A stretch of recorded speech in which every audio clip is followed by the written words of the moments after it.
BJP는 뭐야 마치네 거의 땅강비리바 밀레는 미만 나타바동을 제비리면 제 거의 키래 거의 말래 아로의 한덕티 나렌드라지 모디지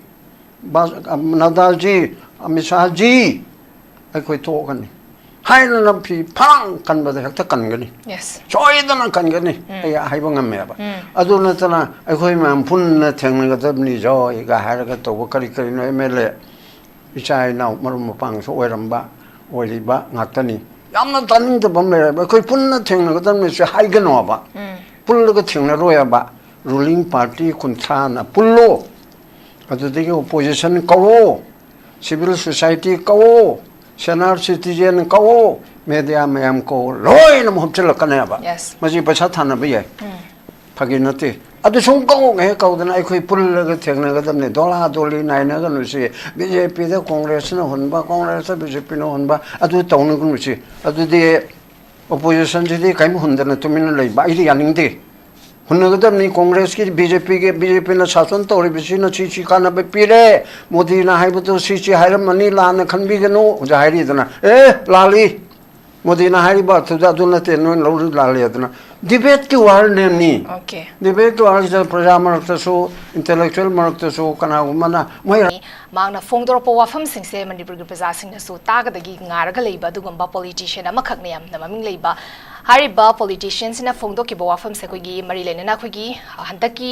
prime minister की visit to the याम focus सरकार फोंगदोकिबो वाफम ने प्राइम मिनिस्टर की विजिट से मैम ना एक्सपेक्ट तोरबदुगा रियलिटी दा थोलकपदुगा यामना खेना भाबे तारे मदुना मा की विजिट से कोगी बीजेपी मनुंग दा लेरिबा कोगी क्राइसिस ना जगना हाना ट्रस्ट डिफिजिट लेरमबसे मसी बिलप तौना भाबे तारे रिबिलप तौना बगी दमकता लाकबा खोंथांग नि मणिपुर की इशू सिगा मरी लेना लाकबा खोंथांग नते हबो वाफम से फोंगदो इ मरमदुना कोगी नकलानि मक्ता बीजेपी की एमएलए सिंगी मरकता कोगी डिवाइड तौरगा लेरिबा भाबे तारे कोगी एमएलए अदुगा मैते एमएलए की अनी सिगी मरकता डिवाइड तौरगा लेरिबसे मसे फावदा कोगी समजनबा ngamtabaduna maramorkanda kogi BJP na Manipur se divide tonabra honarabra habigi questions ni mangla leibase babungi opinion thambiu yamna phajaba kanana nabagi topic amani is BJP trying to divide Manipur veteran politician or join a pigi statement ama ki batang dani hai mase BJP ki che yam chauna soimandana Tan Matalabani Nagaba. Adamupu, topic when a Pirabanina, I wonder what I feel. Yes. I know how gay I would I get loud thinking though. Karatam Jage. Why Tawagi the general Oina Manipurgi BJP Magna Manipur Togai Bahabashi Pampam di Tokte Pamam the Vasuai, former Chief Minister, MLA Singh, President MLA Oriba, Kuki MLA Singh do Nataba. Puna magna pamam da basu yai maduna akhoi na chumna chum bhabna saraga khanbani aduga BJP ge manung da BJP go oina haraga di karigumba organization amada apik pada praman toraga club sangsthana amada natrago organization amada organization dugi mayokta wanganga ba organization duna yadaba ngangawadi madugi mathakta member dugi mathakta restar body oiro unrestar body oiro $90 ama oiro hariba party to ki mayokta organization to ki mayokta society to ki mayokta ngang basa machi disciplinary action locally darkar leraga suspend tawi aduga party to ki organization to ki mayokta ngang bani mayokta thabuk tawbani haina haraga di tanthui aduga crime toroga na crime yo iba tongan action do locally hawjek leiribadi BJP na Manipur Thogai na Batawrabra Haibase Masiki Popam Duna Haibaneko May Ahum 2023 Digi Akogi Achumna Reliama Solidarity Rally and Tore Matam to the Nagasawi, all tribal student Union Manipur Natogdana Aduge Awalapada Forest Office May Tabu Korpatara Makatara Matodigi Karalere ಅದಕ್ಕೆ ಬಾರೋ ಪುಂಗಮ್ಮಗೆ ತಾಬದುದ ನಗಾಯ ಯಾದ ತೋರಮ್ಮ protest ತೋರಮ್ಮ ಸಿಂಗದು ಲೋಯ್ನ ಹಂದೋನ ಖರೆ ಅದ ಲೋಯ್ರಮ್ ದಾಯಿಸಿದ ಮೈ ನಿಂತಿನ ಪೊಬೊ ಹಲಕ್ಪಸಿದ ಕುಲೈ ಪಾಯ್ಬಾ ಕುಕಿಗಿನಿ ಹಾಯ್ಬಾ ಸುದ ಯಾವ್ಬಾ ಯಾವ್ದಬಾ ಮಯಾಮಂ ಸಂಗ ರೆಲಿದು ಯಾವ್ಬಗಿವಾ ಮಯಾಮಂ ಲೈಖ್ರೆ ಕೋ ವಿಡಿಯೋನ ಕರಿಕರಿನ ಸಾಕಿನಿ ꯑꯗꯨꯒꯨꯝꯕꯒꯤ ꯂꯩꯔꯤꯕꯗꯨꯗ ꯚꯥꯞ ꯇꯥꯅꯗꯅ schedule ꯇ꯭ꯔꯥꯏꯕꯀꯤꯅꯤ ꯑꯗꯨꯅꯤ ꯑꯗꯥꯅꯤ ꯇꯧꯕꯗꯤ ꯁꯦꯗꯨꯜ ꯇ꯭ꯔꯥꯏꯕꯀꯤ ꯅꯠꯇꯦ ꯑꯁꯤ ꯃꯣꯏ ꯂꯤꯗꯔꯁꯤꯡꯅ ꯍꯪꯆꯤꯡ ꯍꯥꯏꯕ꯭ꯔꯥ ꯑꯃ ꯉꯔꯥꯡ ꯅꯍꯥꯟꯐꯥꯎ ꯍꯥꯏꯔꯦ ꯁꯦꯗꯨꯜ ꯇ꯭ꯔꯥꯏꯕ ꯇꯥꯟꯕꯗꯨꯅ ꯍꯧꯖꯤꯛꯀꯤ ꯏꯔꯥꯡ ꯑꯁꯤ ꯊꯣꯛꯄꯗꯤ ꯅꯠꯇꯦ ꯆꯨꯝꯅ ꯄ꯭ꯔꯣꯇꯦꯁꯅꯤ ꯍꯥꯏ ꯑꯗꯨꯕꯨꯗꯤ ꯀ꯭ꯂꯤꯌꯥꯔ ꯑꯣꯏꯔꯦ ꯑꯗꯨꯅ ꯅꯠꯇꯦ ꯑꯗꯣ ꯑꯗꯒꯤ ꯑꯗꯨꯃꯥꯏꯅ ꯁꯨꯝ ꯇꯧꯗꯅ ꯇꯥꯡ 3ꯗꯒꯤꯅ 4-5 ꯐꯥꯎꯕ ꯚꯥꯞ ꯇꯥꯅꯗꯗꯅ ꯀꯨꯀꯤꯅ ꯑꯦꯇꯦꯛ ꯇꯧꯔꯦ ꯃꯩꯇꯩꯅ ꯗꯤꯐꯦꯟ ꯇꯧꯔꯦ ꯑꯗꯒꯤ ꯃꯩꯇꯩꯒꯤ ꯖꯒꯥꯗꯁꯨ ꯇꯧꯔꯦ ꯏꯝꯐꯥꯜꯗ ꯚꯦꯂꯤꯗꯁꯨ ꯀꯔꯤ ꯆꯨꯔꯆꯥꯟꯄꯨꯔ ꯀꯥꯡꯄꯣꯛꯄꯤ ꯑꯗꯨꯒ ꯇꯦꯡꯅꯧꯄꯜꯗ ꯇꯧꯔꯛꯄꯗꯒꯤ 3-3ꯒꯤ ꯅꯨꯡꯗꯥꯡ ꯑꯊꯦꯡꯕꯗꯒꯤ ꯃꯩꯇꯩꯒꯤꯁꯨ ꯚꯦꯂꯤꯗ ꯂꯝꯐꯦꯜꯗ ꯀꯔꯤꯗ ꯀꯨꯀꯤꯒꯤ ꯑꯣꯐꯤꯁꯀꯤ ꯂꯩꯕ ꯀ꯭ꯋꯥꯔꯇꯔꯁꯤꯡ ꯀꯔꯤ ꯊꯨꯒꯥꯏꯕ ꯌꯥꯈꯥꯏꯕꯁꯤ ꯇꯧꯔꯦ ꯁꯨꯃꯥꯏꯅ ꯂꯥꯛꯄꯁꯤꯅ 4-5 ꯑꯗꯨꯋꯥꯏꯗ ꯂꯣꯏꯁꯤꯟꯕꯗꯨ ꯌꯥꯔꯝꯕꯗꯁꯨ ꯂꯣꯏꯁꯤꯟꯗꯗꯅ ꯂꯥꯛꯄꯅ ꯅꯨꯃꯤꯠ 9-10 ꯂꯩꯔꯒ ꯃꯦ 23ꯗ 12 ꯃꯦꯁꯤꯗ MLA 10 ꯀꯨꯀꯤ ꯍꯥꯏꯕ ꯒ꯭ꯔꯨꯞ ꯑꯁꯤꯒꯤ ꯑꯩꯈꯣꯏ ꯀꯨꯀꯤ MLA Naga MLA Meitei MLA ꯄꯥꯡꯒꯜ MLA ꯍꯥꯏꯅꯗꯤ ꯑꯩꯗꯤ ꯄꯟꯅꯤꯡꯗꯕꯅꯤ ꯃꯅꯤꯄꯨꯔꯒꯤ MLAꯅꯤ ꯀꯦꯟꯗ꯭ꯔ ꯑꯗꯨꯗꯤ ꯀꯥꯔꯛꯄ ꯍꯥꯏꯒꯗꯕꯅꯦꯕ ꯑꯗꯨꯕꯨ ꯃꯣꯏꯅ ꯍꯥꯏꯕꯒꯤ ꯃꯇꯨꯡ ꯏꯟꯅ ꯀꯨꯀꯤꯖꯣꯒꯤꯅꯤ ꯍꯥꯏꯕ ꯔꯣꯝꯗꯒꯤ ꯕꯤꯂꯣꯡ ꯇꯧꯕ 10 ꯑꯁꯤꯒꯤ ꯃꯅꯨꯡꯗ BJPꯒꯤ ꯁꯔꯀꯥꯔ ꯄꯥꯏꯔꯤꯕ ꯗꯥꯏꯔꯦꯛ ꯃꯄꯨꯡ ꯑꯣꯏꯔꯤꯕ ꯃꯦꯖꯣꯔꯤꯇꯤ ꯀ꯭ꯂꯦꯝ ꯇꯧꯔꯤꯕ ꯇꯥꯔꯤꯕ 32 ꯀꯥꯔꯤꯕ ꯑꯗꯨꯒꯤ MLA 8 ꯑꯗꯨ ꯃꯅꯨꯡꯗ ꯃꯤꯅꯤꯁꯇꯔ 2 ꯑꯆꯧꯕ ꯃꯤꯅꯤꯁꯇꯔ 2 ꯌꯥꯎꯔꯒ ꯑꯇꯣꯞꯄ ꯃꯣꯏꯕꯨ ꯁꯧꯒꯠꯄ KPA ꯍꯥꯏꯕ ꯑꯃ ꯏꯟꯗꯤꯄꯦꯟꯗꯦꯟ ꯑꯃ ꯑꯍꯨꯝꯁꯤꯒ ꯄꯨꯟꯅ ꯀꯨꯀꯤ ꯀꯝꯃꯨꯅꯤꯇꯤꯗ ꯕꯤꯂꯣꯡꯁ ꯇꯧꯕꯅꯤ ꯍꯥꯏꯕ ꯃꯌꯥꯝ ꯑꯁꯤꯅ 12ꯒꯤ ꯅꯨꯡꯊꯤꯟꯗ ꯄ꯭ꯔꯦꯁ ꯀꯟꯐꯔꯦꯟꯁ ꯑꯃ ꯇꯧꯗꯅ ꯅꯨꯡꯗꯥꯡꯒꯤ ꯏꯂꯦꯛꯇ꯭ꯔꯣꯅꯤꯛ ꯃꯦꯗꯤꯌꯥꯗ ꯌꯥꯎꯔꯦ ꯑꯗꯨꯒ ꯗꯦꯂꯤ ꯄꯦꯄꯔꯁꯤꯡꯗꯅ ꯅꯣꯡꯉꯥꯜꯂꯒ 13ꯗ ꯌꯥꯎꯔꯦ ꯃꯗꯨꯗꯤ ꯑꯩꯈꯣꯏ ꯀꯨꯀꯤꯖꯣ ꯑꯁꯦ ꯏꯝꯐꯥꯜꯗ ꯇꯝꯄꯥꯛꯇ ꯂꯩꯕ ꯌꯥꯗ꯭ꯔꯦ ꯑꯗꯨꯅ ꯇꯤꯟꯅꯕ ꯌꯥꯗ꯭ꯔꯕꯅꯤꯅ ꯁꯦꯄꯔꯦꯠ ꯑꯦꯗꯃꯤꯅꯤꯁꯇ꯭ꯔꯦꯁꯟ ꯑꯃ ꯀꯣꯟꯅꯕꯨꯗꯤ ꯏꯟ ꯗ ꯐꯣꯔꯝ ꯑꯣꯐ ꯌꯨꯅꯤꯌꯟ ꯇꯦꯔꯤꯇꯣꯔꯤ ꯍꯥꯏꯔꯤꯀꯣ ꯃꯅꯤꯄꯨꯔꯗꯒꯤ ꯇꯣꯈꯥꯏꯅ ꯁꯦꯄꯔꯦꯠ ꯑꯦꯗꯃꯤꯅꯤꯁꯇ꯭ꯔꯦꯁꯟ ꯑꯃ ꯇꯣꯉꯥꯟꯅ ꯑꯩꯈꯣꯏ ꯂꯩꯕ ꯆꯨꯝꯃꯦ ꯃꯅꯤꯄꯨꯔꯒꯤ ꯏꯝꯐꯥꯜꯗ ꯑꯩꯈꯣꯏꯒꯤ ꯃꯟꯇ꯭ꯔꯤ MLA ꯑꯗꯨꯒ ꯄꯥꯁꯇꯔ ꯄꯨꯂꯤꯁ ꯑꯗꯨꯒ ꯁꯥꯇ꯭ꯔ ꯁꯥꯇ꯭ꯔꯤ ꯀꯔꯃꯆꯥꯔꯤ IAS IPS ꯄꯨꯝꯅꯃꯛ ꯑꯁꯦ ꯑꯩꯈꯣꯏ ꯂꯩꯕ ꯌꯥꯗ꯭ꯔꯦ ꯃꯣꯏꯒꯤ ꯑꯦꯂꯤꯒꯦꯁꯟꯅꯤꯀꯣ ꯑꯗꯨꯅ ꯑꯗꯨꯒꯨꯝꯕ ꯇꯝꯄꯥꯛꯇ ꯑꯩꯈꯣꯏꯒꯤ ꯃꯣꯡꯐꯝ ꯑꯣꯏꯔꯦ ꯃꯔꯝ ꯑꯗꯨꯅ ꯁꯦꯄꯔꯦꯠ ꯑꯦꯗꯃꯤꯅꯤꯁꯇ꯭ꯔꯦꯁꯟ ꯄꯤꯒꯗꯕꯅꯤ ꯍꯥꯏꯅ ꯁ꯭ꯇꯦꯠꯃꯦꯟ ꯑꯃ ꯊꯣꯛꯑꯦ ꯗꯦꯟ 3-4 ꯂꯩꯔꯒ ꯇꯥꯡ 15ꯗ ꯑꯩꯅ ꯌꯥꯝꯅ ꯀꯨꯞꯅ ꯈꯪꯉꯤꯁꯦ ꯀꯔꯤꯅꯣꯗ ꯍꯥꯏꯔꯤꯕ ꯃꯣꯏꯅ ꯄꯤꯕ ꯃꯦꯃꯣꯔꯦꯟꯗꯝ ꯑꯗꯨꯒ ꯁ꯭ꯇꯦꯠꯃꯦꯟ ꯑꯗꯣ ꯑꯗꯨ ꯑꯩꯅ ꯊꯥ 1-2 ꯂꯩꯔꯒ ꯅꯕꯦꯝꯕꯔꯒ ꯑꯗꯨꯋꯥꯏꯗ ꯀꯥꯎꯔꯦ 2023 ꯑꯗꯨꯗ ꯑꯩꯅ DGPꯒ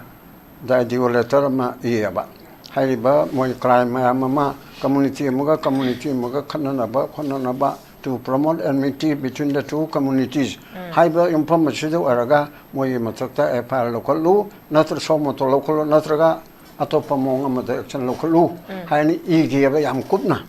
ꯃꯌꯥꯝꯅꯁꯨ ꯐꯣꯡꯈꯤꯕꯗꯣ ꯑꯗꯣ ꯑꯗꯨꯃꯥꯏꯅ ꯇꯧꯕꯗꯨꯅ ꯑꯩꯅ ꯈꯔ ꯀꯨꯞꯅ ꯈꯪꯕ ꯑꯗꯨꯒꯤ ꯇꯧꯕꯗꯨꯗ 15ꯗ ꯑꯃꯨꯛ ꯃꯦꯃꯣꯔꯦꯟꯗꯝ ꯑꯃ ꯄꯤꯔꯒ ꯍꯣꯝ ꯃꯤꯅꯤꯁꯇꯔꯗ ꯑꯦꯗ꯭ꯔꯦꯁ ꯇꯧꯕ ꯃꯣꯏ 10ꯅ ꯑꯩꯈꯣꯏ separate administration in the form of union territory adidi koonadi mathang habaktana with a legislature leiba mantri mandol leiba assembly leiba ad union territory delhi pondicherry type moy haibida adigi da pigadabani ana hayaba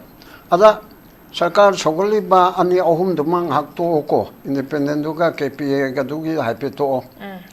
BJP ki taret agi mantri pai malu na mantri ani mantri tok pa nate ko mantri tok tana MLA tok tana hari bajuda BJP yam malu ba leader taret asina representative taret asina direct hire ba madu manga talani thakha thamadi moise mamanga deso ana san angbi threat toraga congress ki MLA mayam se soi toru kholu gani to gibele ko adubu within 2-3 days mase ko caution da to gibane under pressure to gibane ko adu to gibele te ko soi to gibe dudi namdana to honmana haraga sengdok naraga adagi bot kalep naraga deputy chief minister ga oidana ga khangam goi kari goi mayam si clear adu normalize to geba adu mana to rok pe moi ki dana to rom ye ne ko na hape khale ba thakha ma tha ni tha hoji bawba ai khoi ki dana pressure to ne to harak tre ba Adu orgadi magi party ki legislature led by Honorable Chief Minister na leader of the legislature party ni. Adu adiki party chuledi. Asina party na Manipur thogai gani haiba BJP Manipur party na Manipur thogai gani besi moi warep lopum thokte longsul lote aina khanbada. Ada moigi mantri ani yauna legislature tare na haibasi disciplinary action na medilopum thoktro. Kali to budiga hairomne explanation ama noi piu ki bigira tasena hairi bigira haijo manga tarani thakai ma yenga chu aduda tramngani gi thame gi matam piraga habet tafum thokpana ba hoi mayam chana kanna to budigi be masadana delhi da nadada party gi high commander chema di thagi hai chumna thabani dana state party gi manung la to bana ba ado state party ne action lauraga ko sumaina laurani harga chu thaba ya bane national party oraga chu state manung da thokpa pot ado state ki akhona samaj maina kanare machi launa na bo na ge kona ge haina to we central party ne chu haruk tre okay hoje bhawai action nam to lugda dana lai re ba aduna di masai gi brother ojoy gi opam do mana BJP Masenda Sason Pairi Masenda Sason Pai Sida a percentage of Mahage Mantri and Yauri chair whole government Chikicham topic Tratuk never 16 Sarkar si Mantri Mandol Mitara Nitoi share Masiki Chamegi Tarataruk person chair Kukina Minister Oyaba. Then assembly the so Cham Humpugi Manunda Moy Kanutara share Masinamuka Tare adu da chu sama topic taratruk neba lesle percentage macham khatang di heli percentage sama topic taratruk che Manipur assembly ki sama topic taratruk che kukina representative neba sarkar ge MLA mantri tran ni thoi gi sama topic taratruk si chu kukina oyaba ani do trai thoi manung da ani humpu manung da tara asumaina tawbachida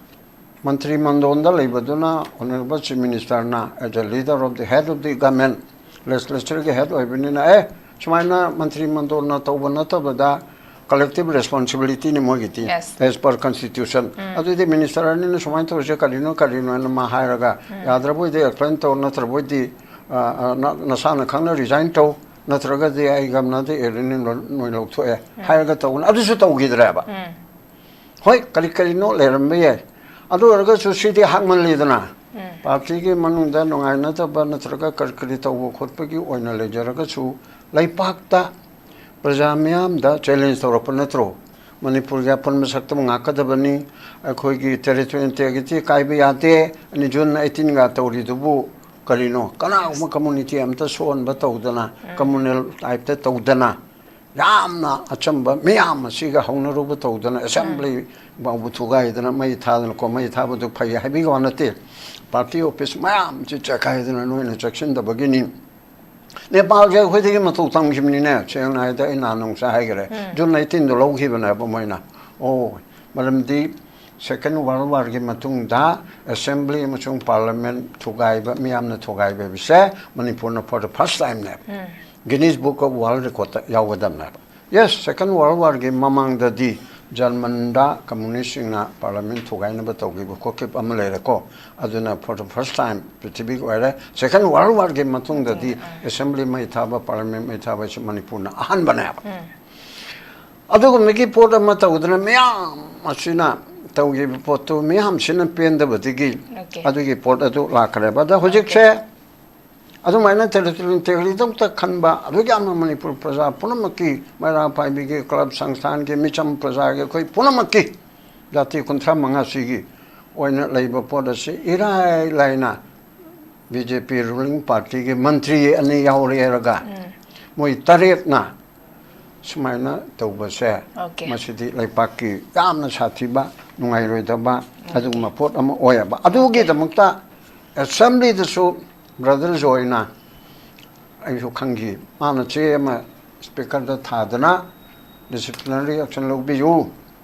Disqualification the color gonna toro later so Carino Tantopra Tanchin Bala open topa as per law. Yes. Assembly proceeding in Matungina, Madugumbe Mele Amo Oibigi, Minister Mo Ibigi, kano tu leiterabani na leitere haina loraga leibra leitabra itu privilege committee da thada dana to biro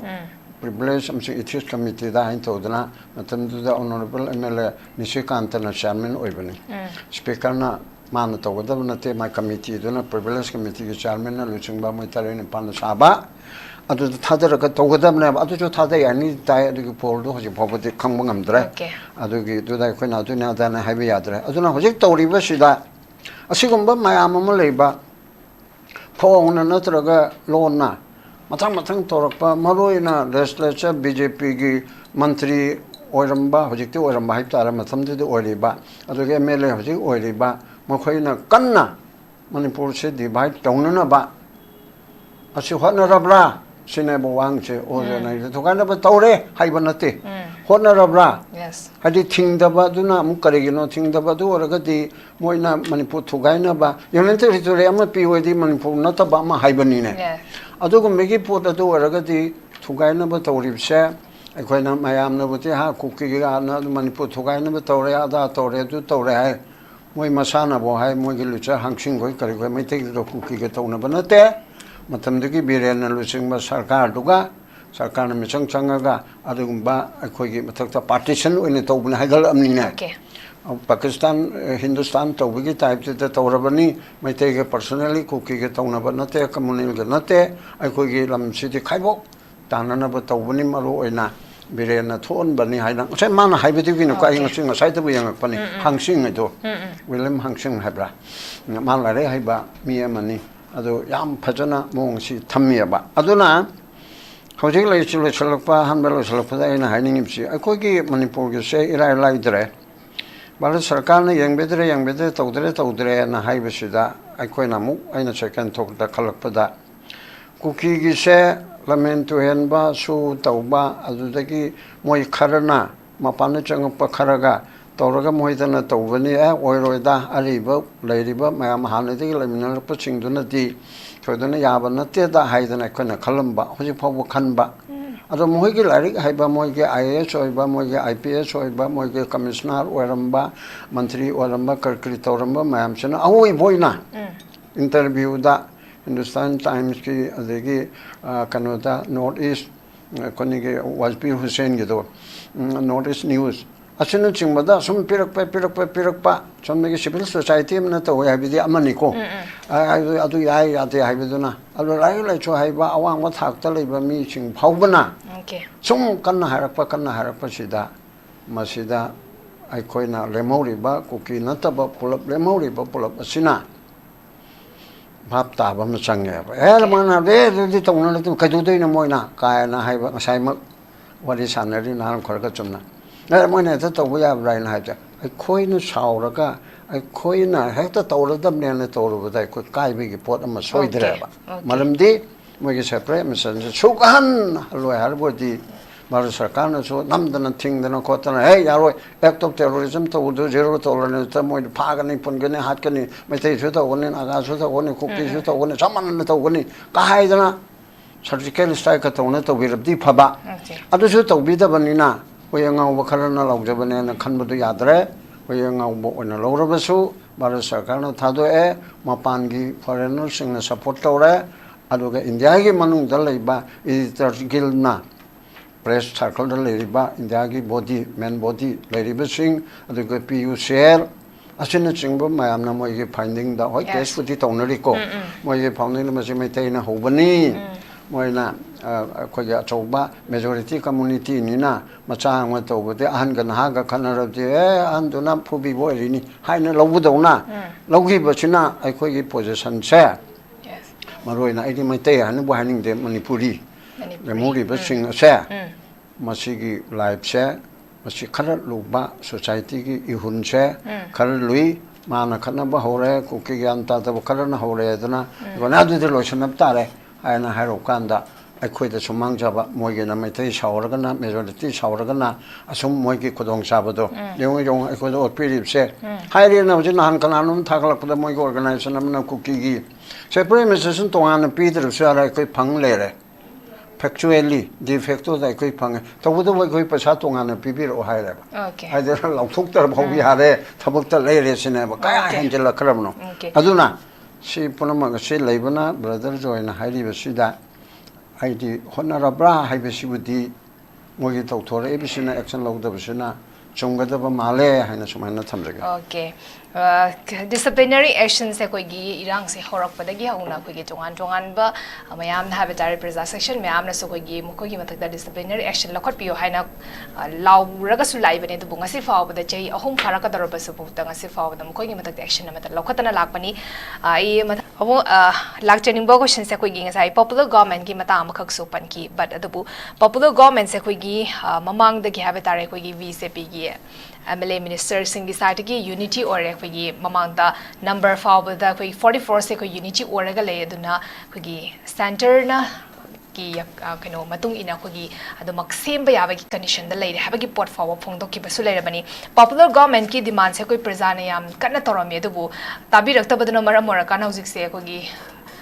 Tau the Kana Roy Habigi Wakalona Power Kana popular government ki demands was a kitang name the give Portam Kakla Badubu Prime Minister give visit Wiki Presasing the Pound, but saying as I was on a Sabiki Baki popular government Namakaksu Semamatra Habigi Wakalona Makasulaki Beneuzik say Mapi and Papa the Bamakaki type the Wiki Manipulation labor Nina. Adubu ma VCP gi manung da khogi class lai ki base khogi trust deficit amakak prasasing gi thamoi da khogi BJP thaza da bagi board amakak se khogi thoi ba conflict aduga mokoina popular government se mangam da aduga kari gum action am ta khogi irang sing mari len lakhot ta baduna maram ka da prasasing gi thamoi da VJP thaza bagi chang se handha gi badu madubu khogi rebuild of tauna bagi da makta khoi prime minister gi khongcha se laki bani masina manipur da kana ba mata khogi purakhi de habagi board amakak sula phongdoi kai thabini ba mo Uzikia popular government si Hadaleramba Siri Virena Lusingma popular government si Tabuk to Wangamdre Natraga to Hundre Natraga Sole ICU the Labugumle Haidana Adumana Tabuk to Wangamoidabo Ragadi President Rulna Henadum Paragani Dana Eko Haidana Lapani. I the popular government labor to the Yampayaba Aduda Karigumamata, Tawangam Dragadi, Anava, ICU, da Kumlena, the owner Leragadi, popular government at the talk tradra. Other the mean of whatever so central government gi. As the president rule, I will the central rule, Aduamaram the governor rule. Highliba Sinabuhana Paragani Hibanaba. Aduki ported to the president rule, the Subchana Tawangam daba. Mating talk na iron handa, Tawun Topado, Loinamak Kanato Hibanate. Aran Matoba, act of terrorism, Toba, Karikita, with the color election may aidana. Lamisa pay and the Akana Chichibu, Pritibiki Karamazagada, White Lepa Magatona, money. Same country, but the same state, Amada, Masi power got Paya, the FC in the Ayman, the Karam state, Telerangani. 800. Ama Pauba, Megala, Hiro, Nagaland, Hiro, Sigizaga, the Atopakan, Unchapete, Kerala, the Hiro, Sigizaga, the Chumala, but the Sangway at the Hibachi, Amatalitera. Except Manipur, Natana. Constitution Jipura, Bilateral fundamental right, Article 14 of the Constitution of India, Managadabani, right to equality, Article 19, freedom of speech, expression, and others. Pre-movement, pre-settlement, Ladybum and pre-assembly. Ladybum I am say, Amata, Latabugumna, Laydaba, Kogisida, Barata, Koina, Yauri Vese, Baran Masa, Nataba Baran Masa, Wena, Emaru Visesona, Tatan Hiramado. We have been treated as an Indian Indian. The Pibum see that Laydaba. I went Indian near the claim to Java. We are Indian.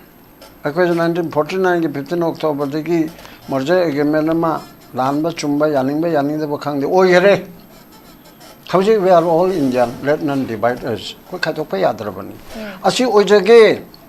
and I have the Bengal, the Bengali, Mana, India Masamu, Bipango, Tamil Masamana, Pangibabum, Marathi Masamana, Pangiba, Upiwala, Mana, Biari, Manavar Masamu, Ibi Pangibedu. Manipuri, Equina, Manipuri, Indiana, Moina Pangjage, Havanaba. Asida dum, young Dazana, Masip Hobu, Manu, the Bengalika, Governor, Oigare, Army, Mako, Oigare, President, Oigare, ꯑꯗꯒꯤ ꯇꯥꯃꯤꯜ ꯃꯆꯥ ꯃꯌꯥꯝ ꯑꯃ ꯑꯣꯏꯈ꯭ꯔꯦ ambassador ꯑꯣꯏꯈ꯭ꯔꯦ president ꯑꯣꯏꯈ꯭ꯔꯦ ꯂꯣꯏꯅꯃꯛ ꯑꯣꯏꯈ꯭ꯔꯦ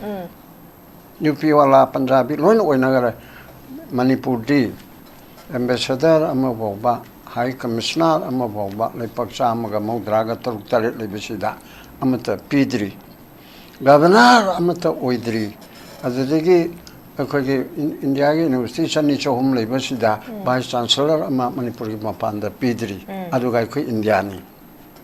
council of ꯃꯤꯅꯤꯁꯇꯔꯗ cabinet minister ꯑꯃ ꯉꯁꯤ ꯐꯥꯎꯕ ꯄꯤꯗ꯭ꯔꯤ ꯍꯣꯏ ꯂꯥꯟꯃꯤꯗ ꯂꯦꯐꯇꯦꯅꯦꯟ ꯖꯦꯅꯔꯦꯜ 2-3ꯗꯤ ꯌꯥꯎꯈ꯭ꯔꯦꯀꯣ ꯑꯗꯒꯤ ꯁꯨꯄ꯭ꯔꯤꯝ ꯀꯣꯔꯠꯇꯁꯨ ꯖꯖ ꯑꯃ ꯃꯅꯤꯄꯨꯔꯗꯒꯤ ꯌꯥꯎꯈ꯭ꯔꯦ ꯑꯗꯨꯈꯛ ꯅꯠꯇꯅ ꯃꯅꯤꯄꯨꯔꯤ ꯑꯃꯅ ꯏꯟꯗꯤꯌꯟ ꯕꯦꯡꯒꯣꯂꯤ ꯑꯃꯅ ꯐꯪꯕ ꯏꯟꯗꯤꯌꯟ ꯇꯥꯃꯤꯜ ꯃꯆꯥ ꯑꯃꯅ ꯐꯪꯕ ꯑꯇꯩꯅ ꯐꯪꯕꯗꯣ ꯑꯩꯈꯣꯏꯗ ꯐꯪꯍꯟꯗ꯭ꯔꯤꯑꯕ ꯑꯗꯨꯅ ꯁꯤꯒꯨꯝꯕꯒꯤ ꯐꯤꯕꯝ ꯑꯃ ꯂꯩꯕꯁꯤꯗ ꯑꯩꯈꯣꯏꯗ ꯌꯥꯝꯅ ꯍꯩꯁꯤꯡꯅ ꯑꯩꯈꯣꯏꯒꯤ ꯔꯥꯖꯅꯤꯇꯤ ꯋꯥꯂꯥꯁꯤꯡꯅ ꯑꯩꯈꯣꯏꯒꯤ ꯂꯩꯄꯥꯛ ꯉꯥꯛꯄꯁꯤꯡꯅ ꯑꯩꯈꯣꯏꯒꯤ ꯑꯗꯨꯒꯨꯝꯕ ꯂꯨꯆꯤꯡꯕꯁꯤꯡꯅ ꯇꯧꯕꯤꯒꯗꯕꯅꯦꯕ ꯑꯗꯨꯅ ꯍꯧꯖꯤꯛꯀꯤ ꯉꯁꯥꯏ ꯍꯥꯏꯔꯤꯗꯨꯗ ꯑꯃꯇꯪꯒ ꯉꯁꯥꯏ ꯄ꯭ꯔꯥꯏꯝ ꯃꯤꯅꯤꯁꯇꯔꯅ ꯂꯣꯀꯦꯜ ꯁꯦꯜꯐ ꯒꯣꯚꯔꯟꯃꯦꯟ ꯍꯥꯏꯗꯤ ꯗꯂꯥꯟꯅꯕꯨꯗꯤ ꯑꯃꯔꯣꯝꯗ ꯍꯥꯏꯌꯦ ꯑꯩꯈꯣꯏꯒꯤ ꯄꯟꯆꯥꯌꯠꯀꯤ ꯏꯂꯦꯛꯁꯟ ꯑꯗꯨꯒ ꯑꯩꯈꯣꯏꯒꯤ ꯑꯣꯇꯣꯅꯣꯃꯤꯛ ꯗꯤꯁꯇ꯭ꯔꯤꯛ ꯀꯥꯎꯟꯁꯤꯜ ꯑꯗꯩ ꯃ꯭ꯌꯨꯅꯤꯁꯤꯄꯥꯜ ꯀꯣꯔꯄꯣꯔꯦꯁꯟꯁꯤꯡ ꯑꯁꯤꯕꯨꯅꯤ ꯂꯣꯀꯦꯜ ꯁꯦꯜꯐ ꯒꯣꯚꯔꯟꯃꯦꯟ ꯍꯥꯏꯗꯤ ꯇꯣꯈꯥꯏꯅ ꯇꯧꯕꯗꯨ ꯅꯠꯇꯦ ꯂꯣꯀꯦꯜ ꯁꯦꯜꯐ ꯒꯣꯚꯔꯟꯃꯦꯟ ꯍꯥꯏꯕꯅꯤꯅ ꯑꯩꯈꯣꯏꯒꯤ ꯃ꯭ꯌꯨꯅꯤꯁꯤꯄꯥꯂꯤꯇꯤꯒꯤ ꯄꯟꯆꯥꯌꯠꯀꯤ ADCꯒꯤ ꯂꯩꯕ ꯃꯌꯥꯝ ꯑꯁꯤꯅꯤ ꯁꯤꯕꯨꯗꯤ ꯍꯥꯏ ꯀꯣꯔꯠꯅꯁꯨ ꯇꯧꯔꯣ ꯍꯥꯏꯗꯅ ꯍꯥꯏꯈ꯭ꯔꯦꯗꯅꯀꯣ ꯇꯧꯗꯕꯁꯨ ꯌꯥꯔꯔꯣꯏ ꯊꯥ 6ꯀꯤ ꯃꯅꯨꯡꯗ ꯇꯧ ꯍꯥꯏꯕꯅꯤ나 ꯃꯗꯨ ꯑꯗꯨꯝ ꯄ꯭ꯔꯥꯏꯝ ꯃꯤꯅꯤꯁꯇꯔꯅ ꯑꯃꯨꯛ ꯔꯤꯏꯇꯔꯦꯠ ꯇꯧꯕꯅꯦꯕ ꯃꯁꯤ ꯇꯧꯅꯕ ꯍꯣꯠꯅꯔꯒꯅꯤ ꯑꯗꯨ ꯃꯁꯥꯅ ꯇꯧꯐꯝ ꯊꯣꯛꯄꯅꯤ ꯑꯅꯧꯕ ꯅꯠꯇꯦꯕ ꯍꯥꯟꯅꯅ ꯍꯥꯏ ꯀꯣꯔꯠꯅ ꯍꯥꯏꯈ꯭ꯔꯦꯕ ꯑꯗꯨꯅ ꯁꯤꯒꯤ ꯂꯩꯔꯤꯕ ꯃꯌꯥꯝꯁꯤꯗ ꯍꯧꯖꯤꯛ ꯇꯧꯔꯤꯕꯁꯤꯗ ꯑꯀꯣꯟꯕꯒꯤ ꯔꯥꯎꯟꯁꯦ ꯑꯩ ꯉꯁꯥꯏꯁꯨ ꯈꯔ ꯁꯥꯡꯃꯟ ꯈꯔ ꯇꯦꯟꯁꯤꯜꯂꯒꯦ ꯃꯁꯤꯒꯤꯁꯤꯗ ꯑꯩꯈꯣꯏ ꯀꯅꯥꯅ ꯇꯧꯒꯗꯕꯅꯣ ꯄ꯭ꯔꯖꯥ ꯄꯨꯝꯅꯃꯛꯅ ꯑꯩꯈꯣꯏ ꯑꯃꯠꯇ ꯑꯣꯏꯔꯒ ꯇꯧꯒꯗꯕꯅꯤ MLAꯁꯤꯡꯅ BJPꯒꯤ ꯈꯪꯂꯦ ꯂꯨꯆꯤꯡꯕꯁꯤꯡ ꯑꯃꯅ ꯑꯩꯈꯣꯏ ꯑꯃꯠꯇ ꯑꯣꯏꯅ ꯄꯨꯜꯂꯒ ꯇꯧꯒꯗꯕꯅꯤ ꯑꯃꯠꯇ ꯑꯣꯏꯅ ꯄꯨꯜꯂꯒ ꯇꯧꯒꯗꯕꯅꯤꯁꯦ ꯃꯁꯤꯅ ꯌꯥꯔꯣꯏꯕ ꯑꯩꯈꯣꯏ ꯄꯨꯜꯂꯒ ꯇꯧꯒꯗꯕꯅꯤ ꯁꯤ ꯌꯥꯔꯣꯏ ꯄꯨꯟꯕ ꯌꯥꯔꯣꯏꯕ ꯑꯗꯨ ꯅꯠꯇꯦꯕ ꯄꯨꯟꯕ ꯍꯥꯏꯁꯦ ꯄꯣꯂꯤꯇꯤꯁꯤꯌꯥꯟ ꯃꯌꯥꯝ ꯄꯨꯟꯒꯗꯕꯅꯦꯅ ꯐꯣꯔꯃꯔ ꯆꯤꯐ ꯃꯤꯅꯤꯁꯇꯔꯅ ꯔꯨꯂꯤꯡ ꯄꯥꯔꯇꯤꯒꯤ MLAꯅ ꯍꯥꯏ ꯌꯥꯔꯣꯏꯕ ꯃꯥ ꯇꯧꯔꯣꯏꯕ ꯑꯩꯈꯣꯏ ꯏꯔꯥꯏ ꯂꯥꯏꯅ ꯁꯖꯦꯁꯟ ꯄꯣꯂꯤꯇꯤꯁꯤꯌꯥꯟ ꯃꯌꯥꯝ MLA ꯃꯌꯥꯝ ꯄꯨꯟꯒꯦ ꯍꯥꯏꯔꯗꯤ ꯆꯤꯐ ꯃꯤꯅꯤꯁꯇꯔꯅ ꯃꯇꯝꯗꯨꯗ ꯅꯠꯇ꯭ꯔꯒ ꯔꯨꯂꯤꯡ ꯄꯥꯔꯇꯤꯒꯤ BJPꯒꯤ ꯄ꯭ꯔꯦꯁꯤꯗꯦꯟꯅ ꯏꯟꯚꯥꯏꯠ ꯇꯧꯔꯣꯅ ꯀꯣꯡꯒ꯭ꯔꯦꯁꯀꯤ ꯏꯕꯣꯕꯤ CPIꯒꯤ ꯅꯥꯔꯥ ꯑꯗꯨꯗꯒꯤ JDUꯒꯤ ꯅꯤꯃꯥꯏꯆꯥꯟ ꯑꯗꯒꯤ ꯑꯣꯖꯣꯏ ꯑꯗꯨ ꯑꯗꯥ ꯑꯃꯨꯛꯇ ꯆꯤꯐ ꯃꯤꯅꯤꯁꯇꯔꯅ ꯅꯠꯇ꯭ꯔꯒ ꯆꯤꯐ ꯃꯤꯅꯤꯁꯇꯔ ꯑꯣꯏꯗ꯭ꯔꯀꯥꯟꯗꯅ ꯑꯩꯈꯣꯏꯒꯤ ꯁꯨꯃꯥꯏꯅ ꯄꯥꯔꯇꯤ ꯄ꯭ꯔꯦꯁꯤꯗꯦꯟꯅ ꯇꯧꯔ ꯑꯩꯈꯣꯏ ꯃꯌꯥꯝ ꯑꯃꯨꯛꯇ ꯄꯨꯜꯂꯒ ꯃꯅꯤꯄꯨꯔ ꯁꯤꯆꯨꯋꯦꯁꯟ ꯈꯟꯅꯁꯤ ꯍꯥꯏꯅ ꯑꯃꯨꯛꯇ ꯀꯧꯅꯩ ꯑꯗꯨꯗ ꯄꯩꯁꯥ ꯊꯥꯅꯕ ꯌꯥꯏ 이보비는 핵 락더라바 오조 옛날 하리버스는 핵 락더바 나라는 핵 쳤더라바 나비 꼬리디 강드랬고 레파키 쇼마 칸시 하이드나 하니기 포멀 CM나 아주가 BJP 프레시덴나 와탄네르게 마얌 락피유 탐발 상렌다 나트라가 미니스터 오람마기 욤다 하이비드 까나나 라오이더블 얘기해봐 아주데기 MLA 콘트라가 타레니 BJP기 콘트라인토에 까마 제디우기 망아 장기바 콘트라 타레니 콘트라 타레치 마능다 쿠키기 MLA 타레 카이도크라가 콘트라 레리야바코 아주기 NPF 기 레리 테이테기 레리 아치 마얌시 풀라가 콘트라시나 마니푸르 간가답냐바 호지케 얼베스였다시다 ꯍꯌꯦꯡ ꯏꯂꯦꯛꯁꯟ ꯂꯥꯛꯑꯒ ꯑꯅꯧꯕ ꯈꯪ ꯔꯤꯖꯅꯦꯜ ꯀꯔꯤꯅꯣ ꯀꯥꯔꯒ ꯑꯅꯧꯕꯗꯨꯅ ꯑꯃ ꯇꯧꯖꯔꯁꯅꯨꯀꯣ ꯍꯧꯖꯤꯛꯃꯛ ꯑꯦꯖ ꯑꯣꯟ ꯇꯨꯗꯦ ꯄꯣꯄꯨꯂꯔ ꯒꯃꯦꯟ ꯑꯃ ꯊꯝꯅꯕ ꯐꯒꯦꯔꯥ ꯐꯔꯣꯏꯔꯥ ꯄꯣꯄꯨꯂꯔ ꯒꯃꯦꯟ ꯍꯥꯏꯕꯁꯤꯅ ꯃꯤꯇꯣꯞꯅ ꯔꯥꯝꯗꯥꯁ ꯀꯧꯕꯅ ꯑꯩꯒꯤ ꯏꯃꯨꯡꯗ ꯁꯦꯕꯥ ꯇꯧꯕꯅꯦ ꯍꯥꯏꯕꯗꯨ ꯅꯨꯡꯉꯥꯏꯇꯕꯅ ꯑꯩꯒꯤ ꯏꯆꯥ ꯂꯝꯍꯦꯟꯕꯗꯨꯅ ꯑꯣꯏꯔꯕ ꯐꯥꯎꯕꯗ ꯑꯩꯅ ꯍꯥꯏꯕ ꯏꯕꯨꯡꯉꯣ ꯅꯪꯅ ꯑꯗꯨꯐꯥꯎꯗꯤ ꯇꯧꯗꯅ ꯍꯥꯏꯕꯗꯨ ꯌꯥꯏꯑꯕꯀꯣ ꯏꯆꯥ ꯃꯇꯤꯛ ꯆꯥꯗꯕꯗꯨꯅ ꯌꯨꯝ ꯄꯨꯕꯗꯨꯅꯕꯨ ꯐꯩꯌꯦꯕ ꯃꯤꯇꯣꯞꯇ ꯔꯥꯝꯗꯥꯁ ꯀꯧꯕ ꯑꯃꯅ ꯑꯩꯒꯤ ꯏꯃꯨꯡꯗ ꯂꯣꯏꯅ ꯁꯤꯟꯕꯤꯔꯤꯕꯅꯦ ꯍꯥꯏꯕꯗꯨ ꯅꯨꯡꯉꯥꯏꯔꯣꯏꯑꯕ ꯑꯗꯨꯅ ꯑꯗꯨꯒꯨꯝꯕꯗꯨ ꯇꯧꯅꯅꯕ ꯍꯣꯠꯅꯒꯗꯕꯅꯤ ꯑꯗꯨ ꯍꯣꯠꯅꯗ꯭ꯔꯕꯨꯗꯤ ꯍꯧꯖꯤꯛꯁꯨ ꯂꯥꯁ ꯆꯥꯟꯁ MLA ꯀꯨꯟꯊ꯭ꯔꯥꯗꯨ ꯄꯨꯟꯕꯤꯔꯣ ꯀꯨꯀꯤꯒꯤ ꯕꯦꯂꯥ ꯇꯧꯕꯗꯨ ꯉꯥꯏꯍꯥꯛ ꯊꯝꯃꯣ ꯃꯣꯏꯁꯨ ꯃꯔꯥ ꯌꯥꯎꯖꯔꯛꯀꯅꯤ ꯊꯦꯝꯃꯣ ꯑꯗꯨꯒ ꯁꯨꯃꯥꯏꯅ ꯃꯇꯝ ꯁꯤꯒꯨꯝꯕ ꯃꯇꯝ ꯊꯥꯁꯤꯒꯤ ꯇꯥꯡ 30 ꯐꯥꯎ ꯃꯅꯨꯡꯗ ꯑꯣꯔ ꯅꯦꯛꯁ ꯊꯥꯒꯤ 5 ꯐꯥꯎ ꯃꯅꯨꯡꯗ ꯑꯩꯈꯣꯏꯗꯤ ꯄꯣꯄꯨꯂꯔ ꯒꯃꯦꯟ ꯁꯦꯝꯍꯟꯗ꯭ꯔꯕꯗꯤ ꯑꯩꯈꯣꯏ BJPꯗꯒꯤ ꯇꯣꯛꯀꯅꯤ ꯗꯝ ꯈꯔ ꯇꯧꯅꯦ ꯁꯤ ꯃꯃꯥꯡꯗ ꯈꯨꯗꯩ ꯀꯟꯕ ꯍꯥꯏꯕꯗꯣ ꯃꯗꯨ ꯍꯦꯛ ꯇꯧꯕꯗ ꯇꯧꯔꯛꯇ꯭ꯔꯗꯤ ꯌꯦꯡꯉꯨ ꯑꯗꯨ ꯇꯧꯔꯛꯇ꯭ꯔꯁꯨ ꯐꯔꯦ ꯑꯗꯨ ꯒꯃꯦꯟ ꯑꯦꯁꯦꯝꯕ꯭ꯂꯤ ꯊꯨꯒꯥꯏꯔꯦ ꯑꯦꯁꯦꯝꯕ꯭ꯂꯤ ꯗꯤꯖꯣꯜꯕ ꯇꯧꯔꯦ ꯐ꯭ꯔꯦꯁ ꯏꯂꯦꯛꯁꯟ ꯇꯧꯔꯦ ꯑꯗꯨꯅ ꯐꯤ ꯁꯦꯝꯂꯨꯔꯣ ꯅꯧꯅ BJPꯗ ꯂꯦꯞꯄꯗꯣ ꯌꯥꯔꯔꯣꯏ ꯍꯥꯏꯕꯅꯤꯅ ꯅꯣꯏ ꯆꯣꯡꯅꯒꯗꯧꯔꯤꯕꯅꯤꯅ ꯆꯣꯡꯅꯔꯣ ꯄꯟꯅꯔꯣ ꯑꯗꯨ ꯏꯟꯁꯤꯟꯕꯒꯤ ꯅꯠꯇꯦꯀꯣ ꯑꯅꯧꯕ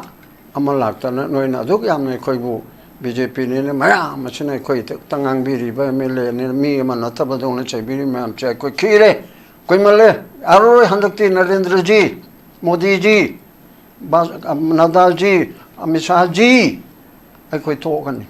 hai na phi phang kan ba da ta kan gani yes choi da na kan gani ai hai ba ngam me ba adu na tana ai koi mam phun na theng na ga ni jo ga ha ga to kari kari no mele ichai na marum pang so oiram ba 오리바 나타니 야만 다는데 보면 거의 분나 탱나 그다음에 하이가 나와 불로가 탱나로야 봐 ruling party kunthana pullo